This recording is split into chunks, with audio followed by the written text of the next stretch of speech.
ವಿಚಿತ್ರವಾಗಿದೆ. ಒಂದು ಕಡೆ ಕೀರ್ತಿರಾಜನ ಸ್ನೇಹ, ಇನ್ನೊಂದು ಕಡೆ ಅಪ್ಸರೆಯಂತಿರುವ ಅವನ ಸಹೋದರಿ.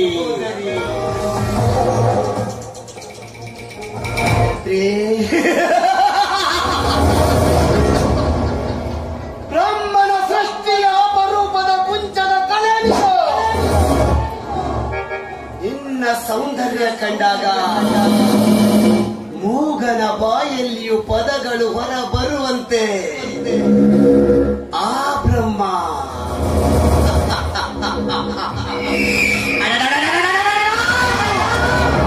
ಅದೇನ್ ಸೌಂದರ್ಯ ಇಟ್ಬಿಟ್ಟಾನೆ.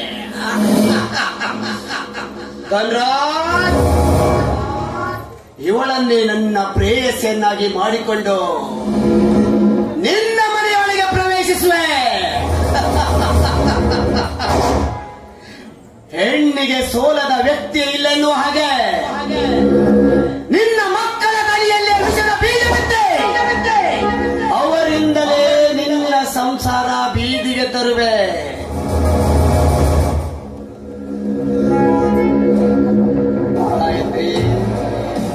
ನನ್ನ ನಿನ್ನ ಪ್ರೇಮಕ್ಕೆ ನಿನ್ನ ಅಣ್ಣ ಬಂದ್ರು ಕೊಲೆ ಕೊಲೆ ಕೊಲೆ ಕೊಲೆ ಮಾಡೋದಕ್ಕೂ ಹೇಸವನಲ್ಲ ಈ ಪ್ರಭಾ.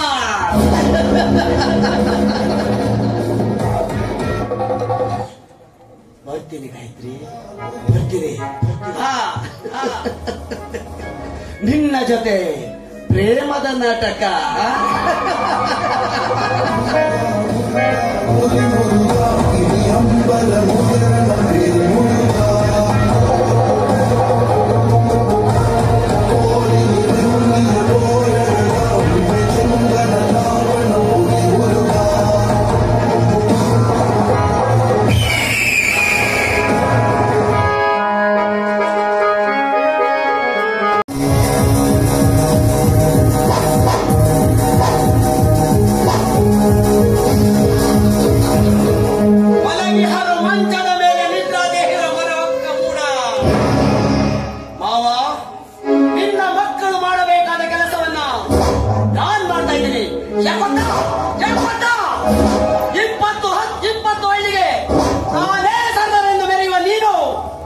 ನಿನ್ನ ಮಾನ ಮರ್ಯಾದೆ ಇನ್ನು ಕೆಲವೇ ಗಂಟೆಗಳಲ್ಲಿ ಬೀದಿ ಪಾಲಾಗಬೇಕು. ಅಂದು ನನ್ನ ಹೆತ್ತ ತಾಯಿ ಪಟ್ಟ ನೋವು ಸಂಕಟ ಇಂಚಿಂಚಾಗಿ ನೀನು ಅನುಭವಿಸಬೇಕು.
ಪೊಲೀಸರ ಕೈಲಿ ಸತ್ತು ಸ್ವರ್ಗ ಸೇರಿದ. ನೀನು ಈ ರೀತಿ ಮೌನವಾಗಿದ್ರೆ ಆ ದುಷ್ಟರಿಗೆ ಶಿಕ್ಷೆ ಸಿಗುವುದೇ? ಏನ್ ಮಾಡುದು? ಎಲ್ಲ ದಾರಿ ಮುಚ್ಚ ಹೋಗ್ಬಿಟ್ಟಂತ ಅನಿಸ್ತಾ ಇದೆ. ಮೈಂಡೇ ಓಡ್ತಾ ಇಲ್ಲ. ಏನ್ ಮಾಡ್ಬೇಕಂತ ಅರ್ಥ ಆಗ್ತಾ ಇಲ್ಲ. ನೀನಾದ್ರೂ ಒಂದಿನಾದ್ರೂ ಸೊಲ್ಯೂಷನ್ ಇದ್ರೆ ಹೇಳ್ತೀಯಾ? ಇಲ್ಲ ಗಾಯತ್ರಿ, ಇಲ್ಲ. ಆ ನಿನ್ನ ಕೀರ್ತಿರಾಜ್ ಅವನನ್ನ ಸುಮ್ಮನೆ ಸ್ಮಗ್ಲರ್ ಅಂತ ಪೊಲೀಸರಿಗೆ ಹೇಳ್ಕೊಟ್ಟು ಅವನನ್ನ ಎನ್ಕೌಂಟರ್ ಮಾಡಿ ಸಾಯಿಸ್ಬಿಟ್ರು. ಅದನ್ನ ಸಾಯಿಸಿದವರು ಈಗ ದುನಿಯಾದಲ್ಲಿ ರಾಜ ರೋಷವಾಗಿ ಮೆರೀತಾ ಇದ್ದಾರೆ. ನೋಡೋ, ಆ ನಿನ್ನ ಸಾಯಿಸಿದವರನ್ನ ನೀನು ಅವರನ್ನ ಸಾಯಿಸಬೇಕು. ಆ ಧನರಾಜನ ಸಂಸಾರ ಬೀದಿಗೆ ಬರಬೇಕು. ಸುಮ್ಮನೆ ಸಮಾಜ ಸುಧಾರಕನಿಂದ ಮೆರೆಯುತ್ತಿರುವ ಆ ಸಂದೇಶ ಹುಚ್ಚನಾಗಿ ಬೀದಿ ಬೀದಿಯಲ್ಲಿ ಬೇಕು. ಹಾಗೆ ಮಾಡಬೇಕು. ಖಂಡಿತ ನಮ್ಮ ಮನೆಯನ್ನು ಸಾಯಿಸಿದ ಪಾಪಿಗಳನ್ನ ಬಿಡೋ ಮಾತಂತೂ ಇಲ್ವೇ ಇಲ್ಲ. ಆ ಪಾಪಿಗಳಿಗೆ ತಕ್ಕ ಶಿಕ್ಷೆನ ಕೊಡ್ತೀನಿ. ಆದ್ರೆ ಅದ್ರ ಬಗ್ಗೆ ಹೇಗೆ ಏನು ಅಂತ ಅರ್ಥ ಆಗ್ತಾ ಇಲ್ಲ. ಏನ್ ಮಾಡಿ ನಾನು? ನೋಡು ಗಾಯತ್ರಿ, ಆ ನಿನ್ನ ನನಗೆ ಬಿಸ್ನೆಸ್ ಪಾರ್ಟ್ನರ್ ಅಷ್ಟೇ ಅಲ್ಲ, ಒಳ್ಳೆ ಸ್ನೇಹಿತನೂ ಆಗಿದ್ದ. ಈ ನಮ್ಮ ಸ್ನೇಹ ಸಂಬಂಧ ರೂಪದಲ್ಲಿ ಆಗ್ಬೇಕು ಅಂತ ಅವನು ಸ್ವಲ್ಪ ಯೋಚನೆ ಮಾಡ್ತಾ ಇದ್ದ. ಅದು ಅಲ್ಲದೆ ನಿನ್ನನ್ನ ನನಗೆ ಕೊಟ್ಟು ಮದುವೆ ಮಾಡಬೇಕು ಅಂತಾನು ಹೇಳ್ತಾ ಇದ್ದ. ಆದ್ರೆ ಹೋಗ್ಲಿ ಬಿಡು ಗಾಯತ್ರಿ, ಯಾಕಂದ್ರೆ ನೀನು ಕೂಡ ಯಾರನ್ನು ಪ್ರೀತಿಸ್ತಾ ಇದೀಯಾ? ಅದನ್ನ ಹೌದು, ನಾನು ಡಾಕ್ಟರ್ ವಿಜಯ್ ಅವರನ್ನ ಮನಸಾರಿ ಪ್ರೀತಿಸ್ತಾ ಇದ್ದೀನಿ. ಅವ್ರ ನಂಗೆ ತುಂಬಾ ಇಷ್ಟ. ಇನ್ನೇನು ಅವನೇ ಮದುವೆ ಆಗ್ಬೇಕಂತ ಪ್ಲಾನ್ ಕೂಡ ಮಾಡ್ತಾ ಇದ್ದೀನಿ. ಗಾಯತ್ರಿ, ಹೋಗಿ ನೀನು ಡಾಕ್ಟರ್ನ ಪ್ರೀತಿ ಮಾಡ್ತಾ ಇದ್ದಲ್ಲ. ನೋಡು, ಆ ಡಾಕ್ಟರ್ಗೆ ರೋಗಿಗಳನ್ನ ನೋಡೋದು ಮಾತ್ರ ಗೊತ್ತು. ಈ ಪ್ರೀತಿ ಪ್ರೇಮ ಇದೆಲ್ಲ ಅವ್ರಿಗೇನು ಅರ್ಥ ಆಗ್ಬೇಕು? ಅಲ್ಲ, ನೀ ಏನ್ ಹೇಳ್ತಾ ಇದ್ಯಾ? ಅವ್ರು ಮರ್ತ್ ಬಿಡು ಅಂತ ಇಂಡೈರೆಕ್ಟ್ ಆಗಿ ಹೇಳ್ತಾ ಇದ್ಯಾ? ಹೇಗ್ ಮಾಡ್ಲಿಕ್ಕೆ ಸಾಧ್ಯ ಆಗುತ್ತೆ? ನೀನೇ ಹೇಳು. ನೋಡು ಗಾಯತ್ರಿ, ಹೆಣ್ಣು ಒಲಿದರೆ ಮಾರಿ, ಮುನಿದರೆ ಹೆಮ್ಮಾರಿ ಅಂತ ಈ ಜಗತ್ತಿಗೆ ಗೊತ್ತು.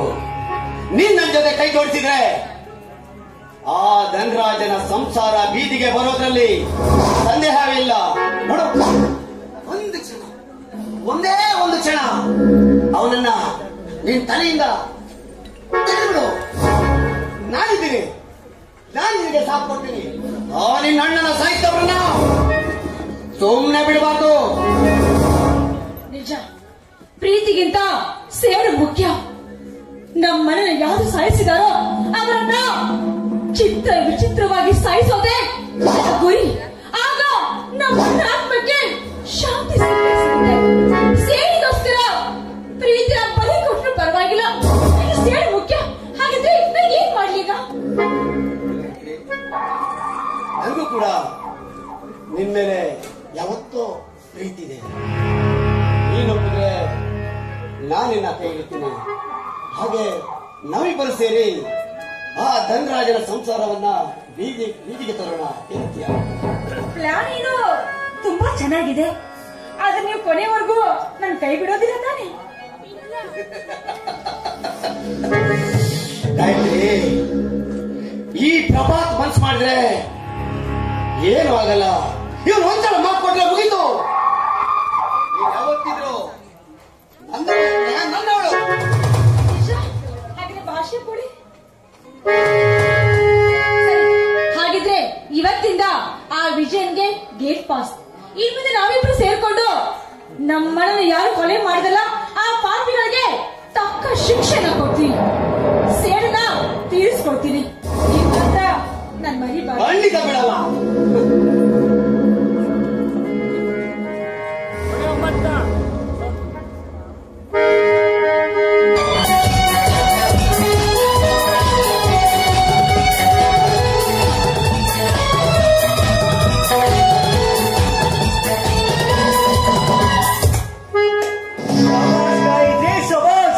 ಮೆಚ್ಚಿನ ನಿನ್ನ ಕಳ್ಳ ಪ್ರೀತಿನ ಬಣ್ಣ ಬಣ್ಣದ ಮಾತುಗಳನ್ನಾಡಿ ಮರಳ ಮಾಡುವುದು ಅಷ್ಟೇ ಯಾಕೆ? ನಿನ್ನನ್ನು ನಂಬಿದವರ ಕತ್ತ ಕೊಯ್ಯುವ ಕಿರಾತಕಗಳೇನು? ಒಬ್ಬನನ್ನ ಪ್ರೀತಿ ಮಾಡಿ ಮತ್ತೊಬ್ಬನ ಜೊತೆ ಮದುವೆಯಾಗಿ ಆಕಾಶಕ್ಕೆ ಹಾರಾಡ್ಬೇಕಂದ್ರೆ ಆಸೆ ಪಡ್ತಿದ್ಯಲ್ಲ, ಛೇ, ಇದೆಲ್ಲ ನಿನ್ನಂತ ಚಂದುಳ್ಳಿ ಚೆಲುವಿರೋ ದುರಾಸೆ ಅಲ್ವೇ? ಮನಸಾರ ಪ್ರೀತಿ ಮಾಡಿದ ಈ ಪ್ರಿಯಕರನ ಬಾಳು ಮುಂದೆ ಏನಾಗೋದು ಒಂದೇ ಸಲ ವಿಚಾರ ಮಾಡ್ತೀನಿ, ಒಂದೇ ಸಲ ವಿಚಾರ ಮಾಡಿದ್ಯಾ? ಯಾಕೆ ಅನಿಸ್ತಾ ಇದೆ ಯಾವಾಗಿಂದ? ಮಿಸ್ಟರ್, ಈ ಗಾಯತ್ರಿ ಪ್ರೀತಿ ಮಾಡಿದ್ದು ಸುಂದರವಾದ ಮುಖವನ್ನ, ಸುಂದರವಾದ ಹುಡುಗನ, ಬದಲಾಗಿ ನಿನ್ನಂಥ ಕುರುಪಿಯನ್ನಲ್ಲ. ನಾನು ಪ್ರೀತಿ ಮಾಡುವಾಗ ನೋಡಲಿಕ್ಕೆ ಸುಂದರವಾಗಿದೆ, ಆದ್ರೆ ಈಗ ಮುಖ ನೋಡ್ಕೊಂಡು ಹೇಗೆ ಕಾಣ್ತಿದೆ ಅಂತ ಜನ್ಮಕ್ಕಿಷ್ಟು. ನೋಡು, ದುಂಬಿ ಹೂವನ್ನ ಅರಸಿ ಬರ್ಬೇಕಂದ್ರೆ ಹೂವು ಸುಗಂಧವಾಗಿ ಅರಳಿ ಪರಿಮಳವನ್ನ ಬೀರ್ತಾ ಇರ್ಬೇಕು. ಆದ್ರೆ ಈ ಹೂವು ಬಾಳ್ ಹೋಗ್ಬಿಟ್ಟಿದೆ. ನೋಡು, ಸುಮ್ಮನೆ ಯಾಕೋ ಟೈಮ್ ವೇಸ್ಟ್ ಮಾಡ್ತೀಯಾ? Get lost. ಬಾಯಿ ನಿನ್ನಂತ ಹೆಣ್ಣನ್ನ ಪ್ರೀತಿ ಮಾಡೋದಕ್ಕೆ ಈ ವಿಜಯ್ ಹುಚ್ಚನಲ್ಲ ಕಡೆ, ಹುಚ್ಚನಲ್ಲ.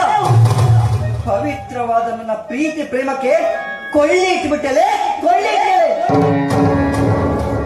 ಅಲ್ವೇ ಗಾಯತ್ರಿ? ನಿನ್ನಂತ ಚಂದುಳ್ಳಿ ಚೆಲುವೆನ ಈ ಭೂಮಿಯ ಮೇಲೆ ಮತ್ಯಾರು ನಂಬಲ ಕಡೆ, ಮತ್ಯಾರು ನಂಬಲ. ಇವತ್ತು ಆ ದೇವರೇ ನನ್ನನ್ನು ಇಲ್ಲಿ ಕರೆಸಿ ನನ್ನ ಕಣಿತರಿಸ. Thank god, thank. ನಿನ್ನಂತ ಕಾಮದ ಪಿಸಾಚಿನ ನನ್ನ ಬಾಳ ಸಂಗಾತಿಯನ್ನಾಗಿ ಪಡೋ ನನ್ನ ಆಸೆ ಸುಖ ಮಾಯ. ಇನ್ನು ಮುಂದೆ ಯಾವ ನಿನ್ನ ಹಾಳದ ಮುಖವನ್ನ ಮತ್ತೆ ನಾನು ತೋರಿಸ್ಬೇಡ. ಪ್ರೀತಿ ಪ್ರೇಮದ ಬೆಲೆ ನಿನ್ನಂತ ಕಾಮದ ಹೆಣ್ಣಿಗೆ ಎಲ್ಲ ಗೊತ್ತಾಗಬೇಕು, ಗೊತ್ತಾಗಬೇಕು. ನೋಡೋದಾಯ್ತೇ ಇನ್ನು ಮುಂದೆ ಈ ವಿಜಯ್ ಯಾವ ರೀತಿಯಾಗಿ ಚೇಂಜ್ ಆಗ್ತದೆ, ಒಳ್ಳೆ ಒಳ್ಳೆ ಮಾತಾಡ್ತಾರೆ. ಅಲ್ಲಿವರೆಗೂ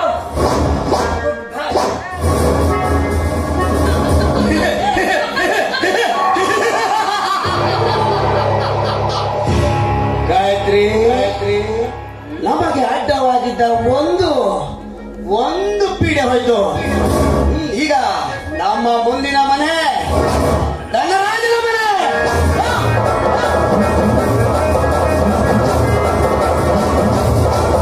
ರೌಡಿಗಳು ಅಟ್ಟಿಸ್ಕೊಂಡು ಬರ್ತಿದ್ದಾರೆ. ತುಂಬಾ ಮನೆ ಆಗ್ತಾ ಇದೆ. ಸ್ಟಾಪ್ ಮಾಡಿ.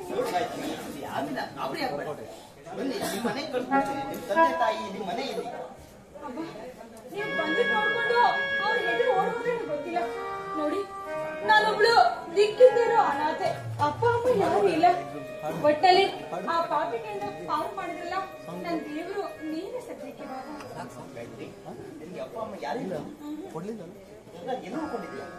ನಾನು ಇಷ್ಟು ದಿವಸ ಪಿಜಿಲಿದ್ದೆ. ಈಗ ಇನ್ ಮುಂದೆ ಜೀವನ ಹೇಗೋ ಏನೋ ನಂಗೂ ಕನ್ಫ್ಯೂಷನ್ ಇದೆ. ಏನ್ ಮಾಡ್ಬೇಕಂತ ಅರ್ಥ ಆಗ್ತಾ ಇಲ್ಲ. ಹೇಳಿ. ತುಂಬಾ ಇಷ್ಟಪಡ್ತೀನಿ. ಸಮಯ ಸಿಕ್ಕಿಲ್ಲ, ನಿಮ್ಗೆ ಹೇಳಕ್ಕಾಗಿಲ್ಲ. ಸರಿ, ಹಾಗಿದ್ರೆ ಈಗಾದ್ರೂ ಬಾಯ್ ಬಿಟ್ಟು ಹೇಳಿದ್ರಲ್ಲ, ಕಾಲ ಮಿಂಚ್ ಹೋಗಿದ್ರೆ ಅದನ್ನೇ ಹೇಳಕ್ ಆಗ್ತಿರ್ಲಿಲ್ಲ ಅಲ್ವಾ? ಸರಿ, ಹಾಗಿದ್ರೆ ಅಪ್ಪ ಅಮ್ಮ ಯಾರು ಇಲ್ಲ. ಪಿಜಿ ಕೂಡ ಟೈಮ್ ಮುಗಿತಾ ಬಂತು. ಖಂಡಿತವಾಗ್ಲೂ ಇಷ್ಟ ಇದೆ. ಬೇಗ ಮದುವೆ ಆಗಿ ನಿಮ್ ಮನೆಗೆ ಹೋಗ್ಬಿಡೋಣ ಅಂತ.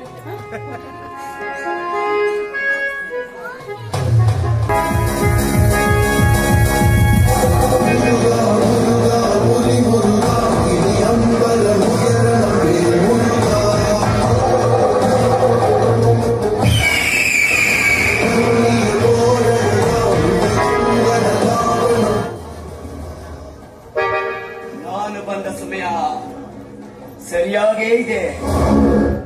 ಈ ಧನರಾಜನ ಮನೆಯಲ್ಲಿ ಜ್ಯೋತಿ ಬಿಟ್ಟರೆ ಒಂದು ಇರುವೆ ಕೂಡ ಇಲ್ಲ.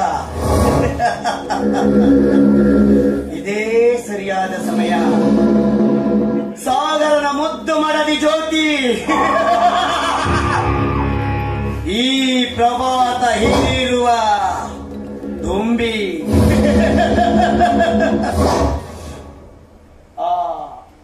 ಜ್ಯೋತಿ, ಜ್ಯೋತಿ ಅವರೇ,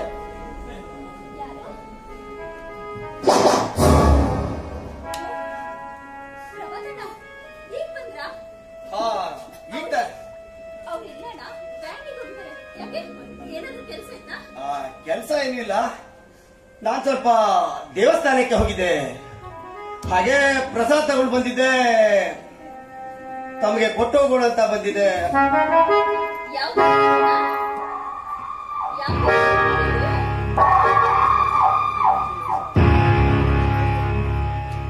ಹಾ, ತಗೊಳ್ಳಿ ಜೋಸೆ.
ಆದ್ರೆ ಪರವಾಗಿಲ್ಲ ಈ ಪ್ರಭಾ ಪ್ರಭಾ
ನೀವು ಒಳಗಡೆ ರೆಸ್ಟ್ ತಗೊಳ್ಳಿ.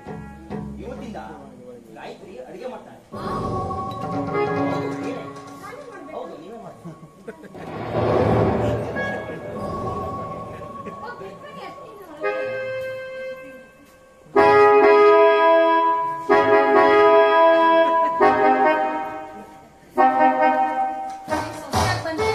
ಬಂದಿಸ್ರೆ ಅಡಿಗೆ ಮಾಡ್ಬೇಕಂತೆ.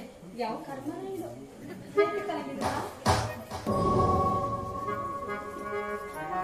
ಬನ್ನಿ ಹೊರಗಡೆ. ಅಲ್ಲ ರೀ, ಅತ್ತಿಗೆನ ಅಷ್ಟೊಂದು ಕಾಳಜಿ ಮಾಡ್ತಿದ್ರಲ್ಲ, ಅತ್ತಿ ಮೇಲೆ ಅಷ್ಟೊಂದು ಪ್ರೀತಿ ನಿಮ್ಗೆ? ಗಾಯತ್ರಿ ಅದಕ್ಕೆ ತಾಯಿಯ ಸಮಾನವಾದಳು. ಅವಳ ಯೋಗಕ್ಷೇಮ ಕಾಪಾಡ್ಕೊಳ್ಳೋದು ನಮ್ಮ ಜವಾಬ್ದಾರಿ. ಅದು ನೀನು ಇವತ್ತಿಂದ ಖಂಡಿತವಾಗ್ಲೂ ಅಡಿಗೆ ಮಾಡ್ಕೋ. ಅದಕ್ಕೆ ಕೈಯಲ್ಲಿ ಆಗಲ್ಲ, ಒಂದು ಕಾಲಿಲ್ಲ ಅವಳಿಗೆ. ಅಡಿಗೆ ಆಯ್ತು, ನಮ್ ಸ್ವಲ್ಪ ಹೆಲ್ಪ್ ಮಾಡ್ಬೇಕಾಗಿದೆ. ಏನ್ ಹೆಲ್ಪ್ ಮಾಡೋದು ನಾವು? ಅಯ್ಯೋ, ಮಾಡ್ಬೇಕು. ಒಂದು ಗ್ಲಾಸ್ ಅಕ್ಕಿಗೆ ಎಷ್ಟು ನೀರು ಹಾಕ್ಬೇಕು? ಹಾಕಿ 3 ಲೋಟ ಹಾಕಿ. ಆಯ್ತು ಬನ್ನಿ, ಫಸ್ಟ್ ಕಾಫಿ ಮಾಡಿ ಹೇಳ್ಕೊಡಿ, ಅಡಿಗೆ ಆಮೇಲೆ ನೋಡುವ. ಬನ್ನಿ ಬನ್ನಿ ಹೋಗೋಣ.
ತಾಯಿ ಜಗನ್ಮಾತೆ, ಈ ಪ್ರಪಂಚದಲ್ಲಿ ಯಾರೇನೇ ಬೇಡಿದ್ರು ವರ ಕೊಡು ದೇವರಮ್ಮ ನೀನು.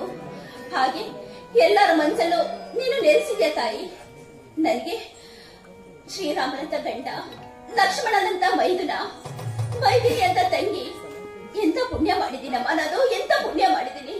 ಇವ್ರನ್ನೆಲ್ಲ ಪಡ್ಕೊಂಡು ನನ್ನ ಗಂಡನ ಸೇವೆ ಮಾಡ್ತಾ ಇದ್ದೀನಮ್ಮ ನಾನು. ಹೀಗೆ ನಾನು ಸಾಯೋ ತನಕ ನನ್ನ ಪತಿ ಸೇವೆ ಮಾಡೋ ಭಾಗ್ಯ ಕೊಡು ತಾಯಿ, ಭಾಗ್ಯ ಕೊಡಮ್ಮ, ಭಾಗ್ಯ ಕೊಡು.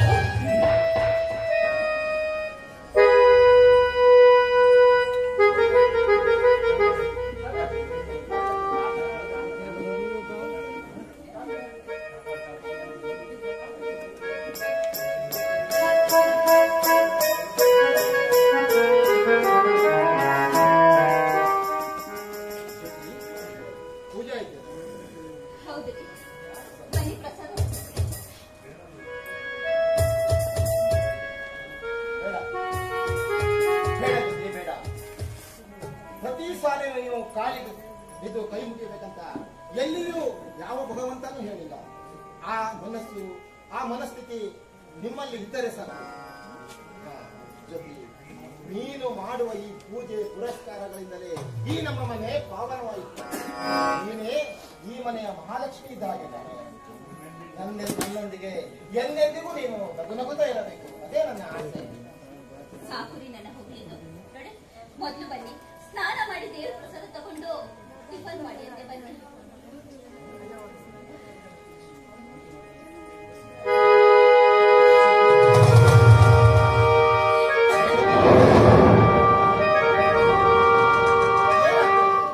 ಯಾಕೋ ತಲೆ ಸುತ್ತಿದ್ರೆ ವಾಕರ್ಗೆ ಬಂದಾಗ ಆಗ್ತಿದ್ದೀರಿ.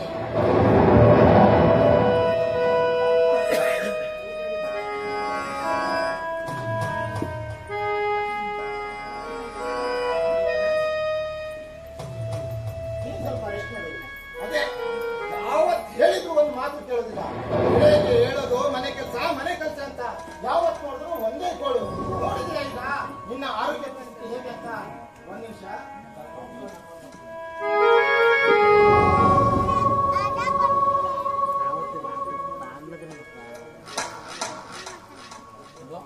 ಹಲೋ ಹಲೋ ಸರ್, ನಾನು ಧನರಾಜ್ ಅವರ ಜ್ಯೇಷ್ಠ ಪುತ್ರ ಸಾಗರ್ ಮಾತಾಡ್ತಿರೋದು.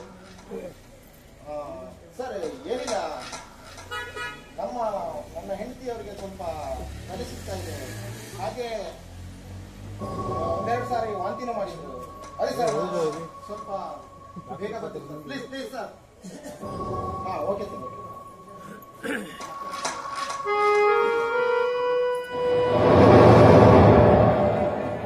ಏನಿದು ಬೆಳಿಗ್ಗೆ ರಾಮಾಯಣ ಶುರುವಾಗಿದೆ ನಿಮ್ದು? ಯಾಕೆ ಯಾಕೆ ಈ ತರ ಬಗ್ಗೆ ಹೇಳ್ಕೊತಾ ಇದ್ದೀರಾ? ಈ ಮನೆಯಲ್ಲಿ ಹಿರಿಯರು ಅಂತ ಸ್ವಲ್ಪ ಪರಿಧಾನ ಬೇಡ ನಿಮ್ಗೆ? ಅಪ್ಪಾಜಿ ಪ್ಲೀಸ್, ತಾವು ದಯವಿಟ್ಟು ಹೋಗಬಹುದು ಪ್ಲೀಸ್. ಅಪ್ಪಾಜಿ ನಮಸ್ಕಾರ ಸಾಹುಕಾರ ಧನರಾಜ್ ಅವರಿಗೆ. ಓಹೋ ಡಾಕ್ಟ್ರೇ, ನೀವು ಬನ್ನಿ.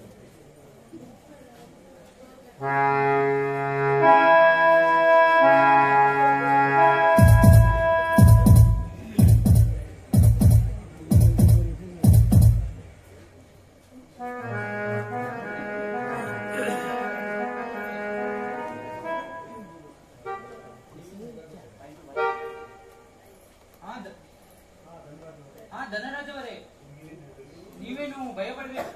ಸಾಗರ್ ಅವರೇ, ನೀವೇನು ಭಯಪಡಬೇಕಿಲ್ಲ. ಧನರಾಜ್ ಅವರೇ, ಇದು ಶುಭ ಸುದ್ದಿಯಾಗಿದೆ. ಸಾಗರ್, ನೀವು ಡಾಕ್ಟರ್ ಆಗ್ತಿದ್ದೀರಾ. ಇವತ್ತೀಗ 2 ತಿಂಗಳ ಗರ್ಭಿಣಿ.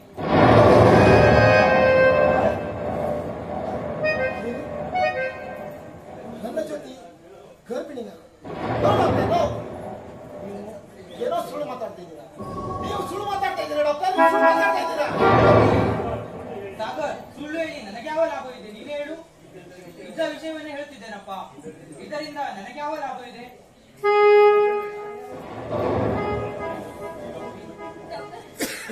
ಸುಳ್ಳು ಹೇಳ್ತಿದ್ದಾರೆ, ಈ ಡಾಕ್ಟರ್ ಸುಳ್ಳು ಹೇಳ್ತಿದ್ದಾರೆ. ನಾನು ಗರ್ಭಿಣಿ, ಈ ಮಗುವಿನ ತಂದೆ ಯಾರು ಅಂತ ನಂಬಿ ಸದನ ನಂಬಿ ಇವರು ಸುಳ್ಳು ಹೇಳ್ತಿದ್ದಾರೆ. ಏನಪ್ಪ ನಿನ್ನ ಹೆಂಡತಿ ಈಗ ಮಾತಾಡ್ತಿದ್ಯಲ್ಲೋ? ನಾನು ನನ್ನ ಹೆಂಡತಿಯ ದೇಹವನ್ನು ಇನ್ನೂ ತನಕ ಮುಟ್ಟಿಲ್ಲ. ನಾನು ಅಪ್ಪನತ್ತಿಲ್ಲ.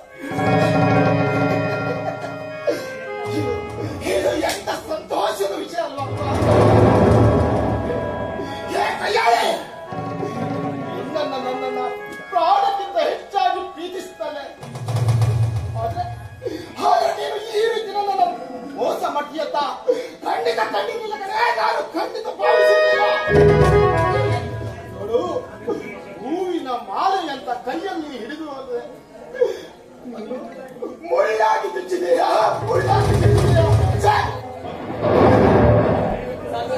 ಅವನನ್ನು ಚೆನ್ನಾಗಿ ನೋಡಿಕೊಳ್ಳು, ನಾನು ಬರುತ್ತೇನೆ.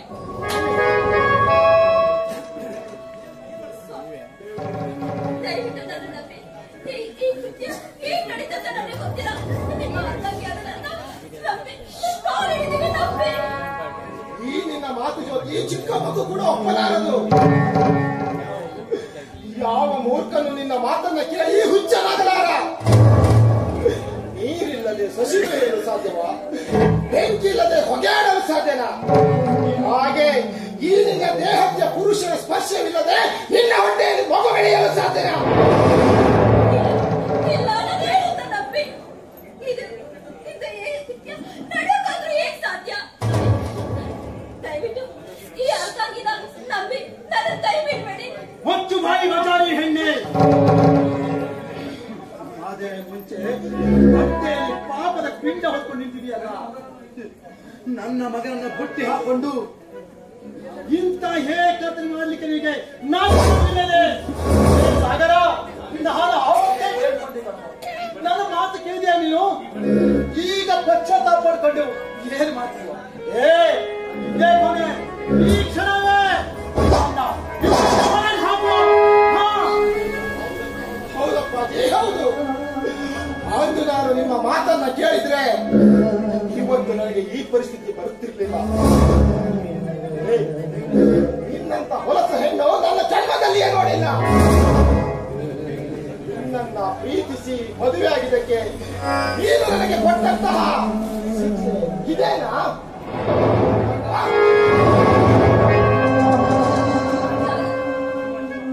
ದಯವಿಟ್ಟು ನನ್ನ ನಂಬಿ ಇಂತಹ ಮಾತುಗಳನ್ನಾಡಿ ನನ್ನ ಮನಸ್ಸಿಗೆ ನೋವು ಮಾಡಬೇಡಿ.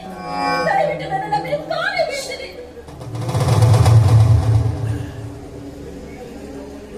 ಇವತ್ತು ನಿನ್ನ ಉಪದೇಶ ಕೇಳುವ ಪರಿಸ್ಥಿತಿಯಲ್ಲಿ ನಾನಿಲ್ಲ. ನನ್ನ ಮುತ್ತಿಗೆಯಲ್ಲಿರುವ ಈ ನಾಳಿಯನ್ನು ಹರಿದು ನಿನ್ನನ್ನು ತವರು ಮನೆಗೆ ಕಳಿಸಿದಾಗಲೇ ನಿನ್ನ ಪಾಪದ ಪಿಂಡಕ್ಕೆ ಮಿಂಡದ್ಯಾರೆಂದು ಗೊತ್ತಾಗುವುದು.